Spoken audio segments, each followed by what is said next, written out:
Ratio क्या है? It is a proportion of person above 65 years of age and children below 15 year of age. वो देखो 65 से ऊपर की एज वाले और 15 ईयर से नीचे की एज वालों को हम डिपेंडेंट मानते हैं। डिपेंडेंट किन पे मानते हैं? जो प्रोडक्टिव एज ग्रुप है, इकोनॉमिकली प्रोडक्टिव एज ग्रुप है। इकोनॉमिकली प्रोडक्टिव एज ग्रुप क्या हो गया? 15 टू 64 ईयर्स। ठीक है, हम ये मान के चलते हैं 64 ईयर्स के बाद बंदा काम नहीं करता है और 15 ईयर से बिलो काम करना नहीं चाहिए। चाइल्ड लेबर एक्ट है ना, 14 या 14 से कम वाले बच्चे को काम नहीं करना है ना। तो ये रेशो जो होती है, इसको हम रेशो निकालते कैसे हैं? न्यूमरेटर क्या हो गया? न्यूमरेटर में आ गया डिपेंडेंट्स। डिपेंडेंट्स क्या हो गए? जो बिलो 15 ईयर्स है एंड अबव 65 ईयर्स। और डिनोमिनेटर में क्या हो गया? Economically productive group, that means 15 to 64 years की पॉपुलेशन। ठीक है, तो ये होता है societal dependent ratio, dependency ratio या डिपेंडेंसी रेशो।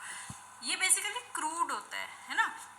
या फर्दर इसको दो में डिवाइड कर सकते हैं, young age dependency ratio. Young age dependency ratio में हम 0 टू 14 ईयर्स को न्यूमरेटर लेंगे और इकोनॉमिकली प्रोडक्टिव ग्रुप को डिनोमिनेटर लेंगे। ये और फिर ओल्ड एज डिपेंडेंसी रेशो, इसमें हम क्या करेंगे? 65 और उससे अबव को न्यूमरेटर लेंगे और इकोनॉमिकली प्रोडक्टिव ग्रुप को हम डिनोमिनेटर लेंगे। तो ये दो में डिवाइड कर देते हैं, young age dependency ratio and old age dependency ratio. ये dependency ratio however it is a relatively crude. क्यों? क्योंकि 15 से ऊपर वाले प्रोडक्टिव एज ग्रुप में कहीं होते कहीं नहीं होते, क्योंकि कुछ बच्चे स्टूडेंट्स होते हैं, वो डिपेंडेंट ही होते हैं। ठीक है, कुछ इकोनॉमिकली प्रोडक्ट नहीं कर रहे होते हैं। या 65 से ऊपर वाले भी कुछ लोग वर्किंग होते हैं, है ना। तो ये क्रूड रेशो है, ये बहुत स्पेसिफिक नहीं है।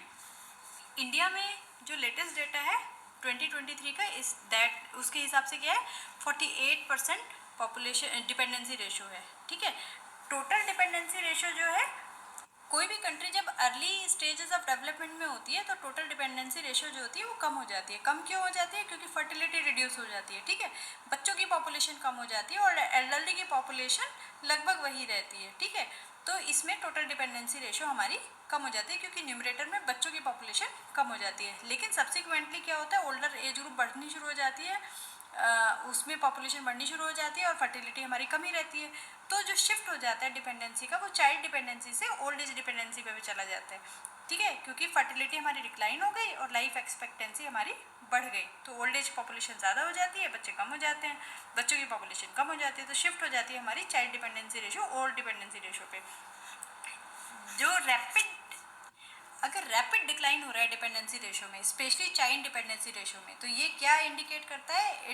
It is indicate that is a key factor underlying rapid economic development. Economic development हमारी बहुत ज़्यादा हो रही है। ठीक है, इस तरह एक टर्म आती है डेमोग्राफिक बोनस। डेमोग्राफिक बोनस क्या डिनोट करता है? ये एक पीरियड होता है जब हमारी डिपेंडेंसी रेशो जो पॉपुलेशन में है वो डिक्लाइन हो रही है because of decline in infertility, until it starts rise again because of increase in longevity. That means demographic bonus वो पीरियड है जो हमारा वो पीरियड दिखा रहा है कि पॉपुलेशन यंगर डिपेंडेंसी रेशो कम हो गई क्योंकि फर्टिलिटी कम हो गई, और ओल्डर पॉपुलेशन क्या है वो बढ़ गई क्योंकि लाइफ एक्सपेक्टेंसी हमारी बढ़ गई है।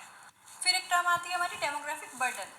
ये बेसिकली क्या इंडिकेट करती है? ये इंडिकेट करती है कि टोटल डिपेंडेंसी रेशो हमारी बढ़ गई है किसी भी पीरियड ऑफ टाइम में। इट इज़ बेसिकली किस लिए होती है? जहाँ पे ओल्डर डिपेंडेंसी रेशो बहुत ज़्यादा हो जाती है और it is inevitable consequences of demographic transition.